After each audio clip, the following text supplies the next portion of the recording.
Bendiciones, hermanos. No sé si alguna vez se han preguntado el por qué Dios inspiró 4 evangelios que nos hablan de la vida y obra de nuestro Señor Jesucristo. A veces pareciera repetitivo encontrar 4 relatos que de alguna manera hablan de lo mismo. Quiero hacer este video para explicar en unos minutos lo complementarios que son los 4 evangelios y cómo en realidad son 4 relatos desde 4 perspectivas diferentes de la persona central del evangelio, de nuestro Señor Jesucristo, y cómo cada uno tiene algo especial para mostrarnos acerca de nuestro Salvador. Todos inician con algún punto de origen de la vida de Jesús y todos cierran con el anuncio de su resurrección. Pero dentro del relato hay diferencias significativas que es importante notar y que yo quiero presentarles en este momento. Mateo, en primer lugar, tenemos que tomar en cuenta que está dirigido a judíos. Y Mateo muestra a Jesús como rey. El énfasis de Mateo es el cumplimiento de las profecías acerca del Mesías que se cumplen en Jesús. Por eso vamos a ver muchas veces en Mateo la expresión para que se cumpliera lo dicho por el profeta. Mateo registra principalmente los discursos de Jesús que tienen relación con la ley, que tienen relación con los profetas o que tienen relación con su segunda venida en la cual vendrá como rey. Por otro lado, el Evangelio de Marcos está escrito desde Roma para una iglesia gentil que está siendo perseguida. Y entonces el Evangelio de Marcos muestra a Jesús como un ejemplo a seguir y muestra su faceta de siervo, su faceta donde Él está en constante actividad. Vemos constantemente la palabra enseguida en el Evangelio de Marcos y lo presenta, como ya dije, como el ejemplo que tenemos que seguir. Lucas está escrito para un griego y Lucas escribe pensando también en un pueblo gentil y muestra a Jesús como un hombre haciendo énfasis en su rol como maestro, con un alto enfoque en el recurso que Jesús usa de las parábolas. Juan está escrito para la iglesia unos 40 años después de los otros 3 evangelios y entonces busca complementar los otros 3 y decir aquellas cosas que los otros no dijeron y se enfoca en Jesús como Dios y nos muestra a Jesús haciendo señales para mostrar su divinidad y dando las enseñanzas que él dio acerca de sí mismo, donde él explicó la relación con su padre y donde también él explicó que la relación con sus ovejas era que él había venido como pastor para dar su vida por ellas. Yendo un poco más despacio a cada uno de ellos, el Evangelio de Mateo podría dividirse en 5 secciones. Nos muestra primero el nacimiento del rey, luego la presentación del reino, luego el rechazo del rey, luego el anuncio del establecimiento del reino y nos termina contando la victoria del rey. Mateo empieza diciendo que Jesucristo es el Mesías esperado, el Hijo de David que traería un reino de justicia y paz y que reinaría eternamente y para siempre, y también el Hijo de Abraham que traería bendición a todas las familias de la tierra y a todas las naciones. Y termina su evangelio presentándolo como el rey que ha recibido autoridad sobre todas las cosas en el cielo y en la tierra y que comisiona a sus discípulos para ir a todas las naciones predicando el evangelio, bautizando y enseñándoles a guardar a los nuevos discípulos todas las cosas que él ha mandado. Por otro lado, pasamos al Evangelio de Marcos, el cual podría dividirse en 2 secciones. La primera sección, desde el capítulo 1 hasta mediados del capítulo 8, busca llevarnos hasta el descubrimiento de que Jesús es el Mesías. Pero primero nos muestra su énfasis en la predicación, su autoridad sobre la naturaleza, sobre la enfermedad, sobre la muerte, sobre los demonios. Y termina esta primera sección en la revelación que el Padre le da al apóstol Pedro cuando Pedro expresa: tú eres el Cristo, el Hijo del Dios viviente.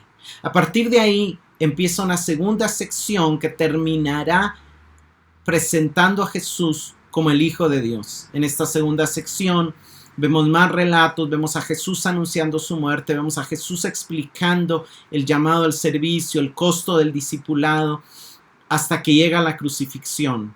Y ahí en la cruz, justo en el momento de su muerte, vemos a un centurión romano decir verdaderamente, este era Hijo de Dios.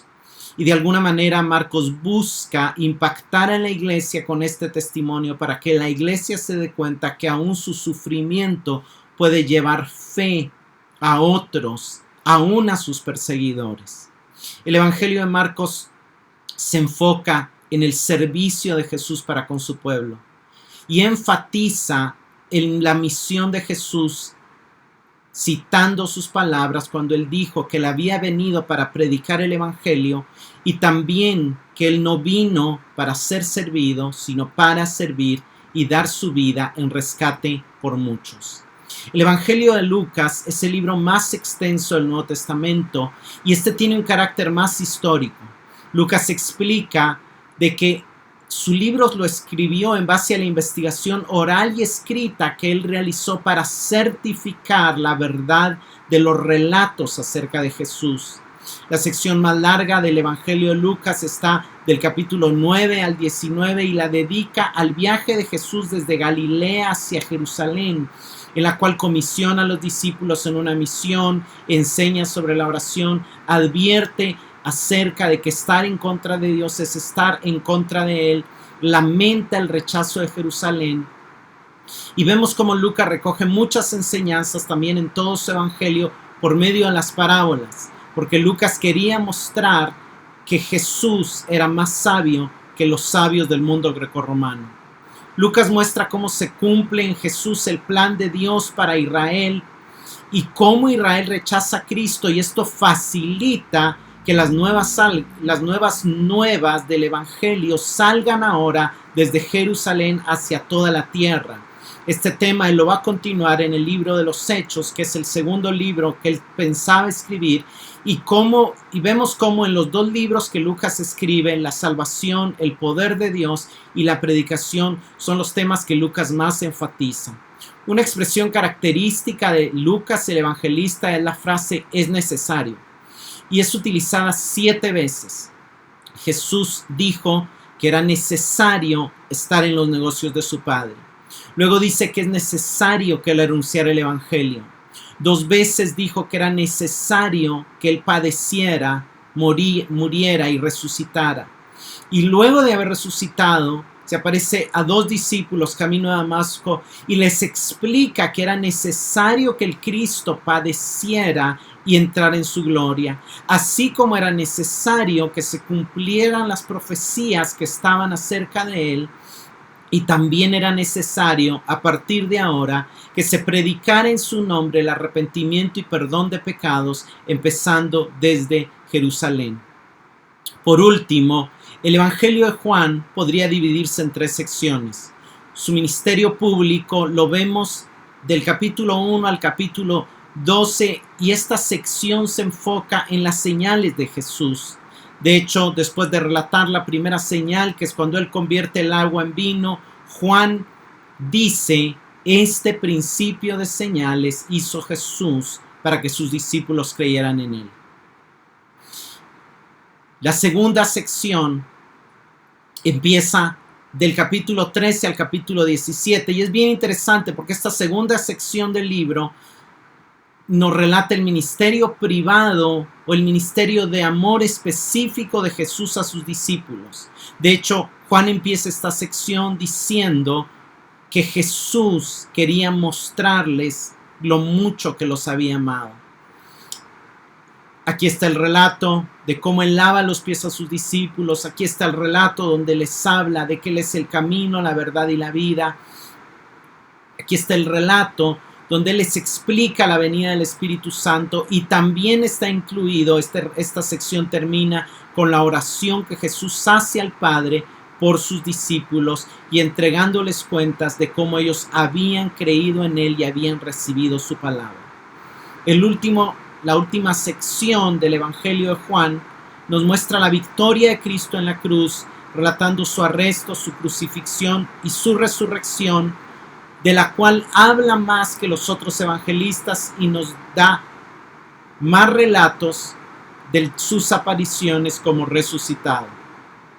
Una característica importante del Evangelio de Juan es que Jesús habla más de sí mismo que en los otros evangelios y se presenta a sí mismo como el yo soy, usando 7 expresiones, diciendo: yo soy el agua viva, yo soy el pan que descendió del cielo, yo soy la luz del mundo, yo soy el buen pastor, yo soy la resurrección y la vida, yo soy el camino, la verdad y la vida. Y termina en Juan 15 con la expresión: yo soy la vid verdadera, y ahí nos une a nosotros como iglesia y también nos dice: y ustedes son las ramas llamados a dar fruto.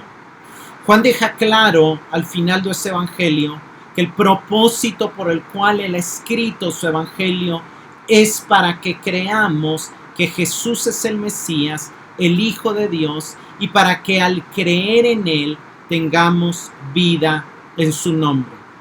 Es mi deseo que con este video puedas tener un poco más de claridad sobre la importancia de que Dios nos haya dejado 4 relatos de la vida y de la obra de nuestro Salvador, de Jesucristo, y cómo cada uno de ellos nos enseña cada una de las facetas más importantes del trabajo de nuestro Señor Jesucristo para mostrarnos su amor y traer salvación y vida eterna a nosotros. Que el Señor te bendiga.